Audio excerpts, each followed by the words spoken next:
I'm Franklin Escobedo, everybody. I'm the Community Services Director at the Larkspur Library, and we're joined today by local authors, Scott Addeo Young and then Edmond G. Addeo Young. So you're a grandfather and grandson team. So let's first of all, I want to start out, how did you guys decide to write a book together? What was that? What prompted you to decide, let's write a book? I know Edmond has a fairly large collection of books already and screenplays, but Scott, what got you interested in doing this? Well, I fell off math and science once they started adding more letters in my English classes. Started getting very confusing there. And then writing just kind of stuck with me. I'm sure my grandfather will let you know I was quite the talkative kid. So language was pretty easy early on, just babbling away. But definitely just got really excited into it, got really good at it, and was stoked that we're able to have someone in the family to just, have this opportunity come about. We're really excited by it. And thank you again for having us. Yeah. So Ed, was there a reason that you guys decided to write one together? I mean, what was the catalyst behind writing a book together jointly? Well, we were talking. I had noticed that Scott was a very good writer. Mm-hmm. Had majored in, his major was writing at UC Santa Barbara. And one day he announced that he wanted to be a writer. And so I jokingly usually say that rather than shoot him right away and put him through his misery, I would show him, I'd give him a demonstration of what the writer's life might be like. Mm-hmm. So I just said, let's write a book together. And he surprised me. He said, yeah, sure, Papa, let's do it. Yeah. And we decided to go ahead and write a book together. So are you both big mystery fans? Since this is a mystery novel, was that your first idea to write a mystery, or? I, for one, even though I've written so many books, I had never written a mystery novel before. Had no idea what it was like to do it. And I think Scott will attest to the fact that I think we were up to about... Our process was unconventional. We were up to chapter 6 or 7. We had no idea who done it. Which you're supposed to know, I hear. Well, yeah, that's what but this is also a different way of writing, because you guys both did this online, right? Or via phone, via Zoom. How did the writing process, because you're Scott, you're in Santa Barbara, mm-hmm. and Ed, you're up here in Mill Valley. So how was this, was it via email? How did you work on this together? That's a hard thing to do when you're so far apart too. It was prolonged, definitely. So it took quite a bit of time to get it going, but we divided it by chapters. Mm-hmm. He took some chapters, I took some chapters, and then we would read each other's work to try to, make sure it doesn't sound like, even though two of us did write the book, it didn't sound like two people wrote a book. So one chapter sounds one way, one chapter sounds another way. So we took turns, just sending drafts back and forth. But I actually went to my Santa Barbara Public Library down here every Sunday. It was open from 1 till about 4 or 5, sometimes 6. And I would just go there, do what I assigned myself, email it back up to Marin. He'd do the same, send it back to me. And we just went through that for as long as it took until we came up with the novel. And obviously it was, you get in rhythms, we'd figure out who did it. We'd figure out a few things. We could have some stuff back and forth. There'd be some chronology issues you'd have to go back and rewrite. But all of it was done, online. Just we would call each other, text each other, hey, I'm thinking about this, or hey, I'm still missing your chapter about this. Do you mind sending it over so I can know what I'm thinking of doing? But if you read the book, it really goes back and forth between different characters' perspectives, mostly mm-hmm. the victim, and then also the private eye and the people trying to solve the crime. So that was also how we would do it too, is we would just go one chapter back and forth, and that's how we built the narrative, where it was the victim up into her, murder, and then it would be the other one starting just before and going through until the conclusion. Also, we had some, to avoid some generational anachronisms, I had to check on, one of the two main characters in the book are a young lady, of course, the victim, and an older retired detective who's now a PI. And so I'm still back in the Les Paul and Mary Ford era. And so I had to make sure that Scott would fill in what the young people are playing. I had no idea who Van Halen was. So Scott would fill in some of the younger people's stuff that the reader had to, understand. Make it more contemporary. Make it more contemporary. And I was, of course, the old tired and,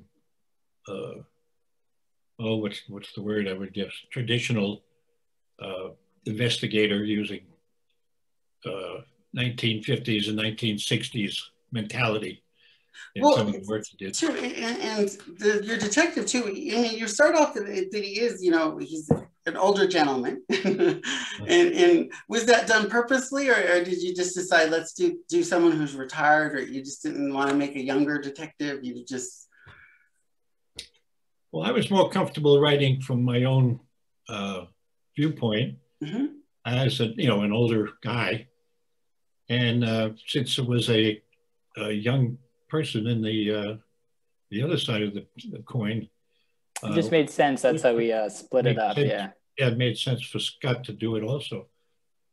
So we have a young guy's perspective and an old guy's perspective interacting all throughout the book. Well, I think did that lead you guys to maybe, did you polish him a little more with input from each other, or did you just absolutely yeah? Okay, that's the thing. So yeah, because I'm also wondering, are you going to write some more? Are you going to write another book with the same detective? If Steve is going to continue on to do other mysteries, were you planning on something else, or were you? It was a lot of fun. So, I mean, if that's what people are asking for, if they need more, we can always keep it going. There are a couple of reviews on Amazon that suggest they'd like to see more of this, make this kind of a series. I'd like to see another book with this character, the old PI, and there's a young guy. And I'm toying with the idea of having Scott be the grandson who's interning as someone who wanted to be a criminal investigator. So they're helping each other out, even though they're the same couple. Well, no, it's a thing too, because I think he falls into sort of the classic gumshoe detective. He's that detective. And that's what I'm wondering too, is that I don't think it was your favorite genre, but have you read a lot of other mystery novels since you started writing this one, or have you still kept it to what you like to do and what you like to write about? There's definitely some research going in. You had to be aware of some of the other archetypes of the characters going. I mean, definitely all these characters, I'd say, are very stereotypical, where not necessarily they'd be your favorite person to probably hang out with if they were actually real and in person, but they really fit the mold, and it just really helps bring the story along. Nice piece of entertainment. But looking at, past ones all the way from back in the day, with Perot, to the more contemporary ones with most recently like Knives Out and things too. There's a lot of inspiration and just ways you can also look at the exact same mystery process of the crime happened. You have to find the clues, all these things, but also kind of play around with the order and introduce new types of characters. And then as far as characters too, outside of just the, the detective, the perpetrator, the suspects, the red herrings, the victim, we also tried to make the setting, the location, feel like a character and feel very personal too. So I think that was another way to differentiate it also, whereas the Bay Area, specific places in San Francisco, Marin, things like that, where as much as the person has been aging, the city, you can really have a character feel and how different it's been. And then when you look back on it in a few years, how different it was when we wrote it and things like that too. So I think that's another way that we were looking into the research, not just what do we want these characters to be like, who did we really appreciate, but actually making the world feel very tangible and real and familiar for the ones of us who live in the Bay Area and have known it and inhabit it, but also to give it an actual reality for people that have only visited here or have not yet been to the SF area. Well, too, it doesn't just take place in the Bay Area. You travel around in the book too. Yeah, there's really nice. And country drive. Is this something based on your own research a trip that you guys have been on, or you just did research and wanted to set them in these places? So. Well, yeah. there's a part where the victim, the redhead who was found dead in the Cove, is from a small town in Louisiana. And she hates Louisiana. She wants to become a nurse, and she wants to move to San Francisco. So we went through, we pretty much, looked around and made sure we had the right highway numbers and things. But she takes, as soon as she graduates from school in Louisiana, she jumps in the car and drives to San Francisco. Turns out with a boyfriend, and they split up. He stays in, and well, I guess you got to read the book. But don't give away too much. People got to read it to find out. But, originally, we chose originally that location in Louisiana because Ed has written a book on a folk singer from out there too. So he'd actually been to the area and was really familiar with that northwestern corner in Addeo Parish because of Leadbelly, just this famous guitar player out there. So having his familiarity with that location, it was easy to, have the setting be up there. We knew we wanted it to be like small town to big town, type of journey. So having that familiarity with that specific location made a lot of sense. No, that's great. Yeah, it's just finding out that process. So I guess the other thing, because you sort of mentioned you didn't outline the book. You knew you wanted to do chapters, and you didn't know who had done it right away. That was something you guys, as your own writing process, solved the mystery to make the mystery, right? Absolutely. Wouldn't recommend it for the next one, but it worked for this one. Yeah. Funnily enough, we did not outline this book before we started. And that's a major crime. It's a sin in crime writing. The more I read now, I've read 100 mystery novels since doing this book, and finding out that you got to know who did it. And secondly, you got to have it pretty well outlined, so things rhyme back and forth from one chapter to the next. It's kind of like the old Sam Spade, Raymond Chandler. My character, the older character, he's a curmudgeonly type who won't suffer fools, and ex-Navy SEAL who won't take a lot of crap from anybody. So he's that kind of guy. Well, and I think at the very beginning too, you acknowledged that people that you got info from. And what was did you both do research? Did you guys meet other people, or are there friends of you guys that to get that sort of background to build Steve as the character? Or is this truly from your background? Were you a Navy SEAL, Ed? Well, yeah, my background is drawn from a couple of ex-cops I know, and from reading, so many mystery novels with this type of character, the old investigator. So yeah, I drew a lot on that, plus my own particular personality. A lot of people are saying they could tell it was me writing this book just by the way the guy talks. And Scott, of course, doesn't have the long experience I have in developing a particular patois and how you talk. Yeah. Well, I think that it's also the language of police and the kind of stuff that they would put up and not put up with. I mean, at the very beginning, you know that this is a good guy. He's older, but he's there to help people when he rescues the girl outside the bar. That you really get that sense that this is a really good, upstanding citizen PI guy. Because he doesn't just ignore a scream. He finds out and he intercedes and helps. I guess the big thing is the writing process between two of you. So you knew it was going to be chapters, and you've said that you had to go back and say, hey, what if you're, I guess, moving faster than each other? What other stuff sort of got left out that you decided? Oh, you wrote a chapter, and then decided, no, I'm not gonna. Not that one didn't make the cutting room floor, or didn't make it into the book. So were there parts of the book that you guys decided to just leave out, or?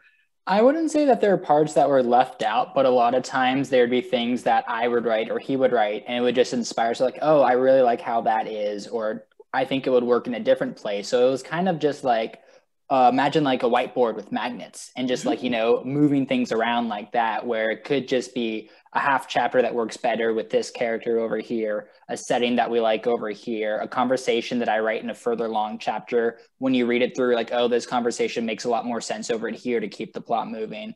So I don't think there's too many times that things were actually left on the cutting room floor. I mean, obviously lots of editing was done, but more so a reshuffling or just taking scenes that worked and reassigning them to different characters or different times within the plot. I think that was a big part of the back and forth. So yeah. How long did it take to write the book then, guys? A few years. It was a few years. I'm thinking you guys wrote it in a year. This is a few years project then. No, yeah, not just I'd say quarantine definitely helped to focus and things like that, but we both had so many other things going on along those lines too, that we were just going back and forth, and we didn't have to work on a deadline, which was very nice. So once we felt the book was ready, it came out. And so I think that's also why we're able to land at such a great place, but probably goes back to, it took so long because, like what he was saying, we did not outline this. We could have done probably a little bit more prep work ahead of time, but maybe that's why it feels so conversation and so fluid, is because it was just kind of written that way too, where the characters, instead of reacting to an outline, are reacting to us, the writers. Oh, what's this new chapter today? If this happens, well, that means this has to happen. So it's kind of like real life a little bit more there, where you can plan for things, but when something's put in front of you, how are you actually going to react in the moment? Yeah. So, yeah. What were you going to say, Ed? So. Well, I was going to say, sometimes I would just write this whole chapter and I'd have nothing to do with it. The flashback of the young girl when she's graduating and comes out here and interacts with her young boyfriend, or ex-boyfriend, who becomes a suspect, of course. And I would say to Scott, write that chapter. I have no idea how 25-year-olds talk to each other right now. So he did that chapter, for example, without my input whatsoever. And it turned out 99% absolutely perfect. So did you, I guess you guys are doing this together. I mean, it's also a family dynamic as well. It's not like two strangers you met, you guys know each other. I guess what were some of the biggest challenges you had? Is it the generational? Is it, just, I would like, how would you, I mean, because Scott, if you do, I mean, everybody loves their grandfather, but sometimes their grandfather can be intimidating. Yeah, I'd say the biggest difference was probably our writing styles. I mean, when I would send things back and forth, a lot of times just being more, poetic with the prose of the descriptions and things like that, where he's writing this guy very black and white going there. So we would need to, give and take on each end. I would add some stuff on his end. I would take away a few things on my end. But thankfully wasn't intimidated or anything like that. I mean, I'd say it was probably nice that this was his first mystery novel too. So we were both kind of, even though he's had this whole career of successful novels and successful writing, we were both new to that process there. So learning together. So there wasn't any, hierarchy thing one way or the other, which felt good. Right. Yeah, he was lucky. I couldn't say, hey, I'll do this because I know more than you do. Yeah, Both of that us never happened. Both of us started from knowing zilch. No, that's it. I mean, we've known each other a long time.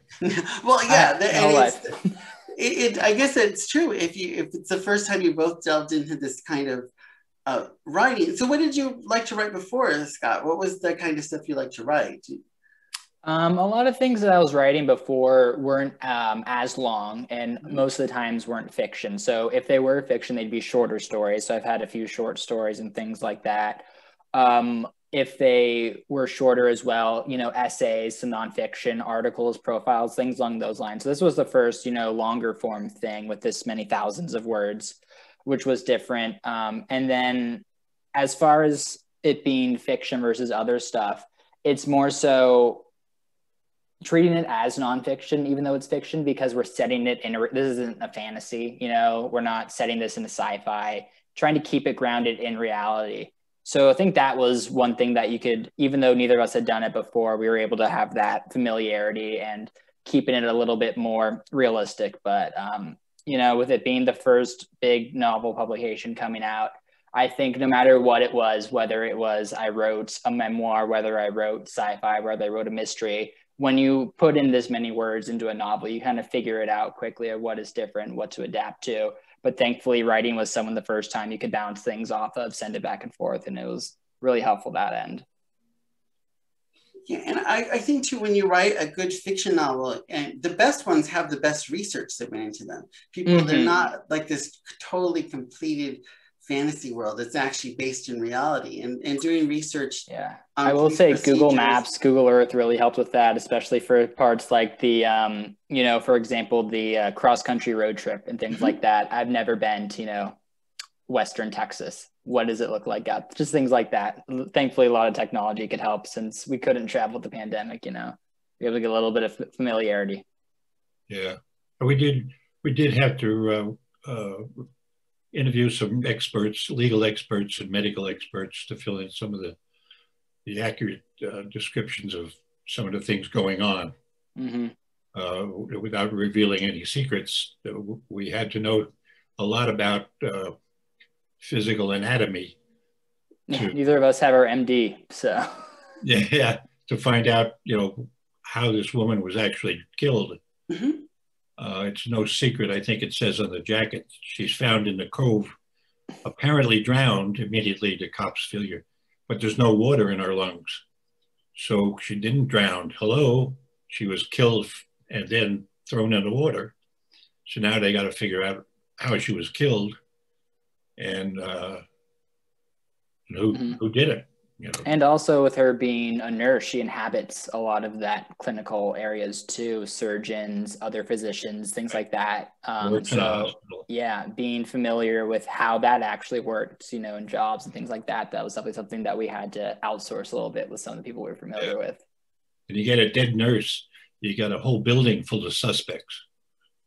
Yeah, well, no, and people in the medical field who know how to kill someone really quickly without leaving any marks of violence. That was what I thought that was funny. He's like, non-violent, he was stabbed in the ear. Like, it was like, it's this whole really violent death, but it's not, they're saying it's not violent. So, Ed, you've written screenplays before. Was this, is this your first, it's your first mystery, but is it your first set of fiction? Or mostly you did nonfiction before? No, I've done 4 novels before. One science fiction novel, which I was lucky enough for Ray Bradbury to call a minor classic when it came out. And he was one of my boyhood heroes. Then I've written a few biographical novel about the old folk singer Leadbelly, who is from this little town of Louisiana. And then I wrote a historical novel about Yosemite Valley, which I compared to Michener's epic book about Hawaii, without comparing myself to Michener, because it's long, it takes place, it spans almost 3,000 years. And it just won an award, just won a nice award for best science fiction, best historical fiction. Yeah, that's cool. I've done that. Yeah. But nothing on this genre whatsoever. So are you guys planning to, now, like, I guess I'm just like curious, is there gonna, I know you're waiting to see what the audience says, if they're gonna want you to write another one, but I mean, now Scott, now that you've written this one, you're planning to write more books, right? Are you? Absolutely, yeah. It was definitely a blast. Keep it coming. It was a lot of fun. It's one of those things with writing. It's always that famous expression where you don't want to write something, you want to have written something. Well, to have written something, you kind of get back to work with writing. So I'm really excited to get back to work. And I think we'll just give the best story out there. So if we have another story with these characters that's telling and compelling, we'll follow that. If there's another story out there that's exciting, we'll go there. But thankfully, I got many years ahead of me. So, you know, plenty more on the way. Well, actually, it's just like, are you working on a solo project? Are you working on, you know, more nonfiction writing? Or, I guess it's just where does your passion lay that would get you to write more? And if you're working, because most authors are always working on something. Yeah, so I'm working on some, I'm working on some freelance articles right now as I kind of plot what we want to do with a longer form. I mean, again, it's kind of easier to do a few things at once. If you focus on just one, it could get stale or it could get hard to write. So I'm really, when I'm writing, one thing that's really helpful is coming back and looking at something with fresh eyes. So working on a few outlines that could go into longer form projects, and then just keeping the muscle active with some other things, you know, short stories, articles in the meantime. Ed and I have been talking about a coffee table type book that we could do in the meantime as well too. That's just like kind of a piece of interesting nonfiction on a few topics. So there's definitely other things in the works, not necessarily another mystery yet, but once we're ready for it, I think absolutely. Well, and that sounds like you've made a great partnership with your grandfather to keep writing together then. Yeah, it's been nice. It was definitely it was a good way to keep us both busy. It was very enjoyable and also just unique. Not everyone gets a chance to do it, so I feel very blessed with that sense. Yeah, it worked out well. So what are you working on, Ed, besides working on this project? Do you have another book in the works? Are you writing more things? Well, we're thinking of writing a nonfiction book together. That's in the works. And I would like to kind of at least start thinking about an outline for a sequel to this book, or a second in the series.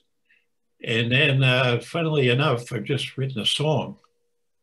I've never written a song before, and there's one been in my head for about 40 years. So I'm writing this song, and now I'm trying to figure out how to get a song published.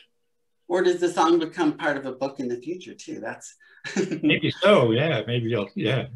Mixing mediums. There'll be an audiobook next time with this song. Well, it's a lot of authors who write poetry but aren't big poets. You know, they sort of mix their poetry into their books, or you know, music last month we interviewed an author who's a musician, and she interwove that music throughout, some of the music throughout her books.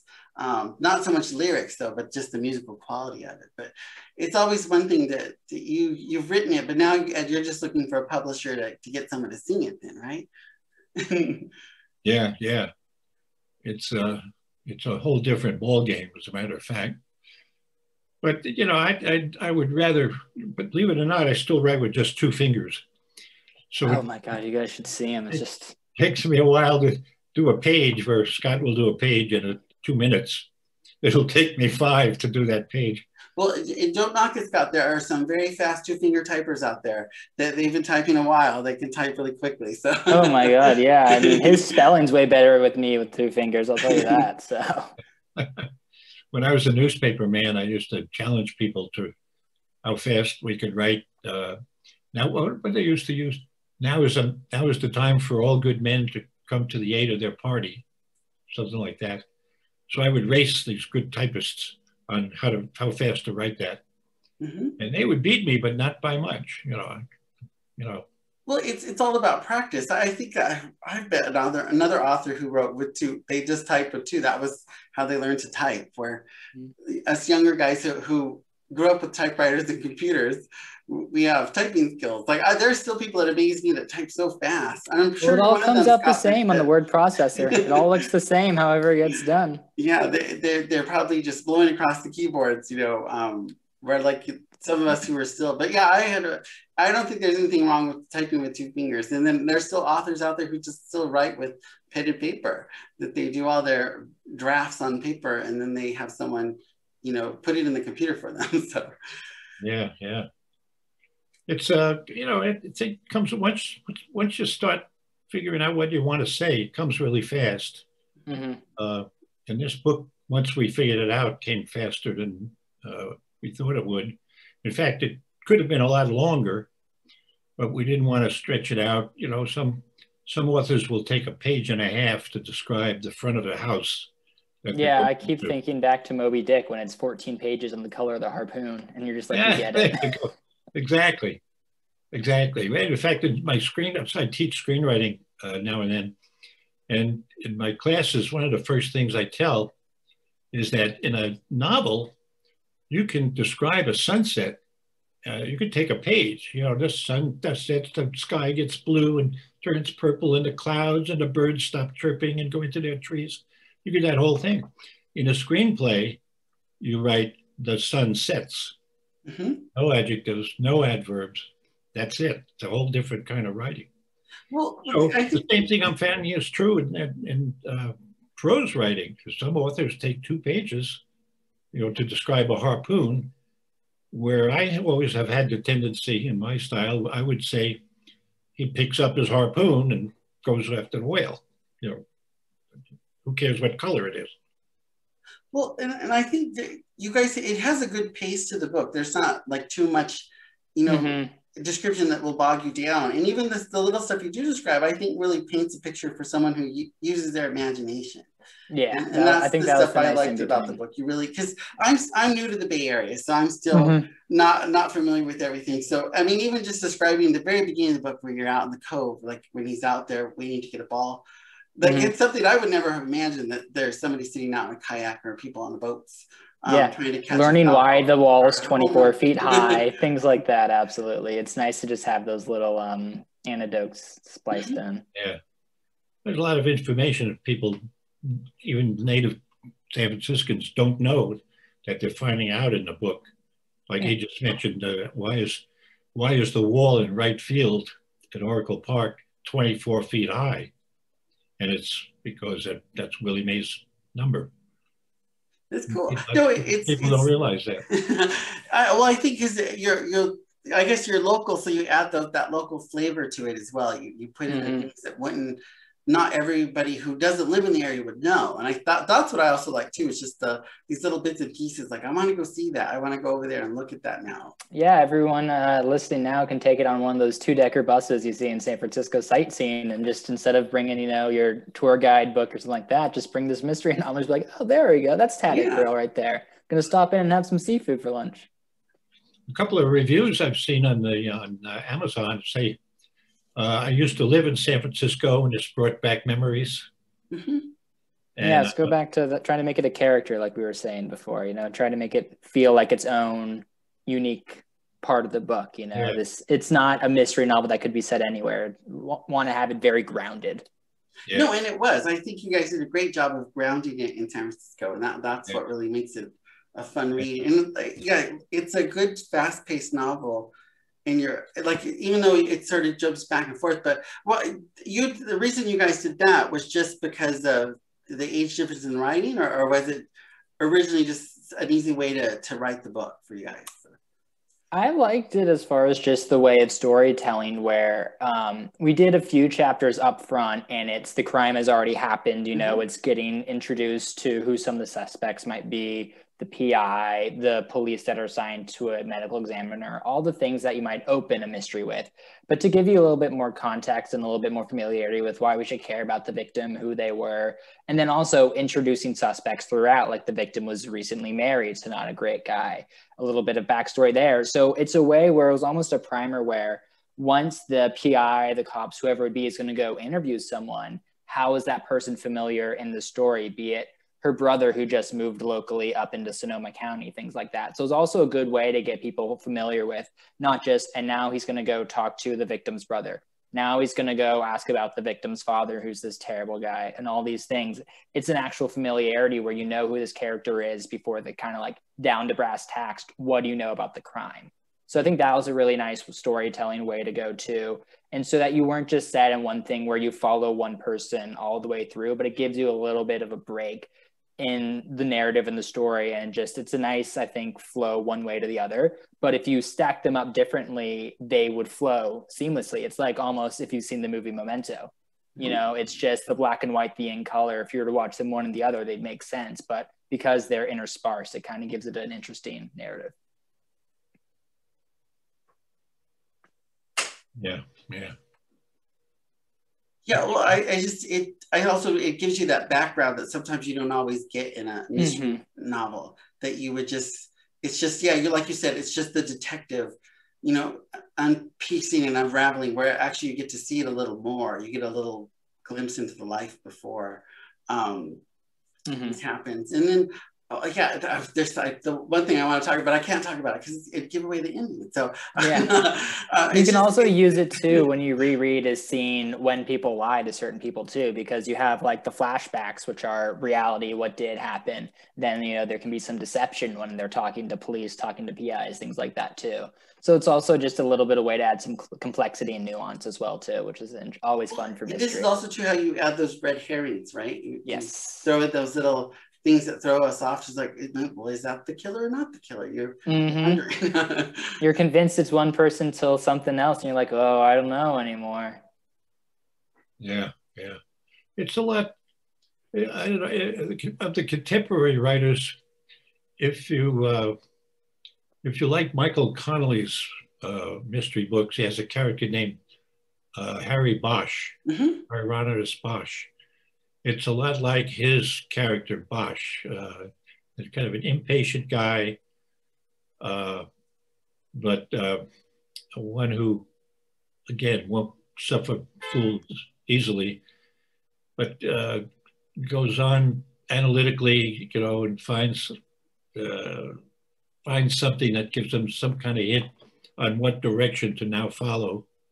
And then, of course, he gets in a couple of scrapes here and there. And of course, he's a drinker. You know, my main PI is an ex-cop Navy SEAL. He drinks a lot.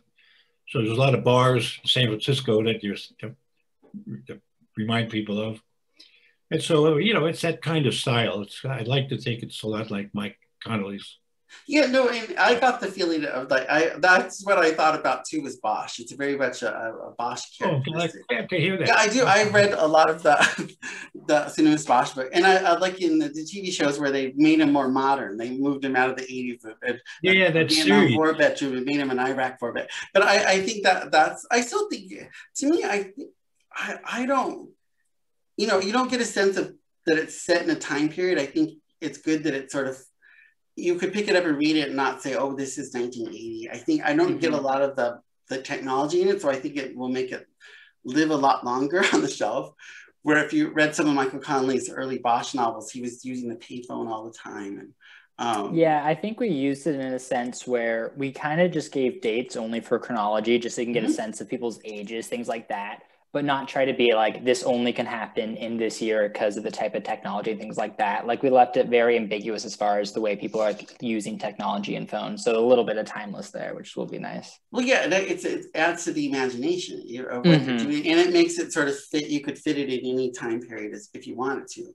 I mean, certainly you can't go too far back in time because we don't have cars. Yeah. But I just think that you did make it like a little timeless book, and I hope everybody will go out and get a copy of the book to read. It is really good, and like I said, that one of the things I want to talk about, but I can't, is the ending of the book. And that was why I was curious if there is going to be more. Are we going to get another novel?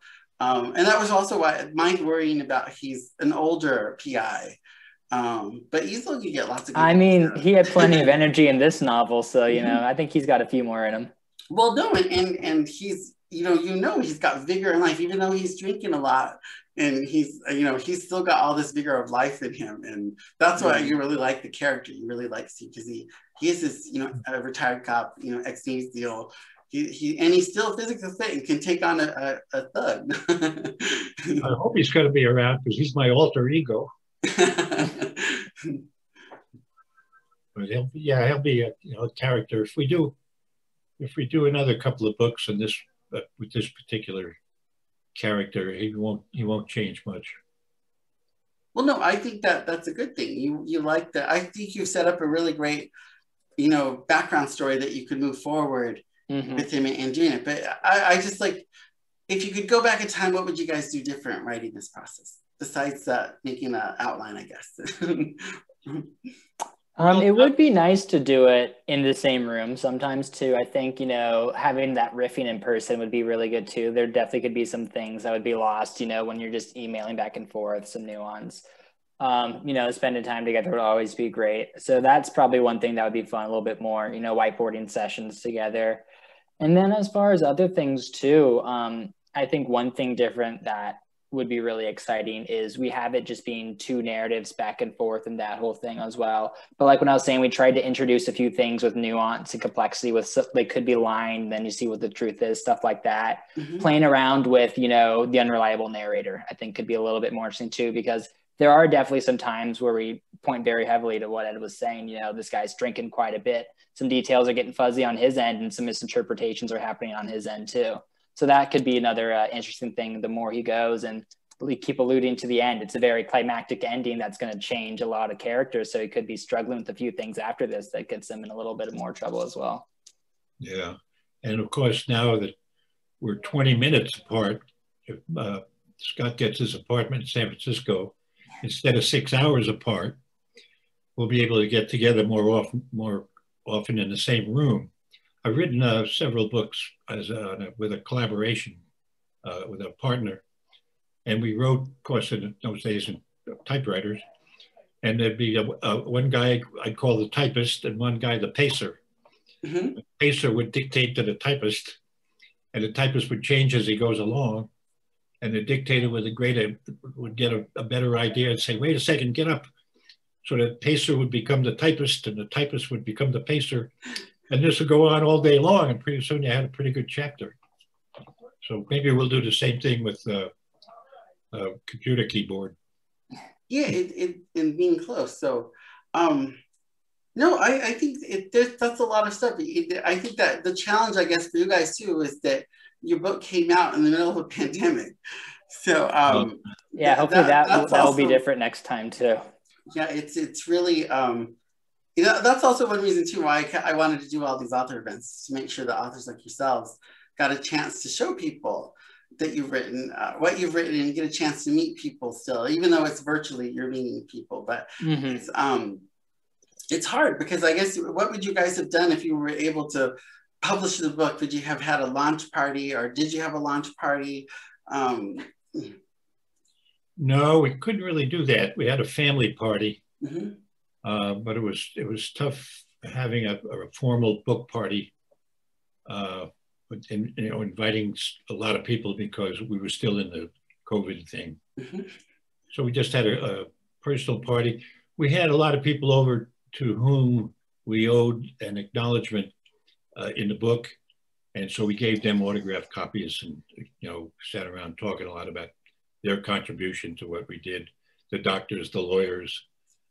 There's one guy who could not come, which I was afraid of, who is an internationally known forensic expert, and he just couldn't make it, but he's acknowledged in the book with gusto. And then an old friend of mine is a very good editor.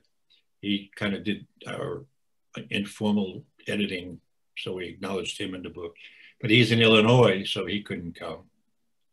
So it was kind of, it's a long answer to your question. No, we could not have a meeting.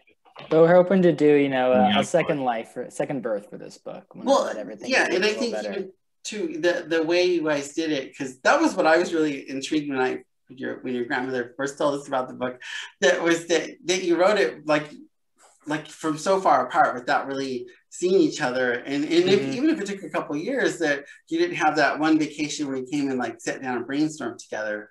There would definitely be times after Thanksgiving, everyone else goes to finish watching football, and we have to go retire upstairs and try to get some work done there. So we tried to, you know, make it back and forth there. It helped. But I mean, yeah, with the pandemic, it was definitely a little difficult to get across the finish line, but we're glad that we did.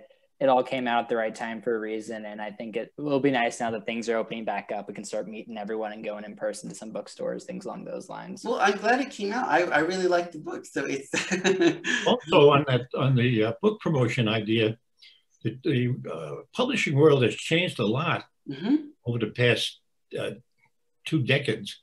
It used to be, some of the books I've written, the publisher would send me on, me and my collaborator at the time, if appropriate, he would send us on a book tour all around the country. I've been on the Today Show, Johnny Carson, stayed in the finest hotels doing autograph parties, things like that. The publisher paid for it all. These days, unless you're Stephen King or someone, the publisher expects the author to do his own promotion, which gets a little difficult because we can't jump on a plane and go to Cleveland for a book party, you know. Well, and even during shelter in place, you could never have done that anyway. Everybody got stuck at home. So it's this is the that's the challenge you guys both overcame. And I'm looking forward to seeing what you guys write next together, even if it's nonfiction or if it's another mystery.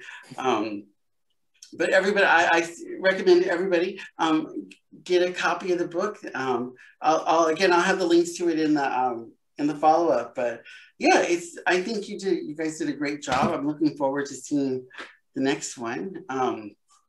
But yeah, I've run out of questions to ask you guys. So well, thank you so much for having us. I appreciate it.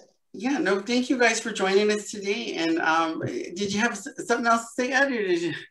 The book is, by the way, is available on either Amazon, or it should be in all the libraries in the county, or Barnes and Noble might have it by now. But there's usually a lag between Amazon and the bookstores for reasons I still don't understand. But it should be pretty much available to everybody. Wherever books are sold.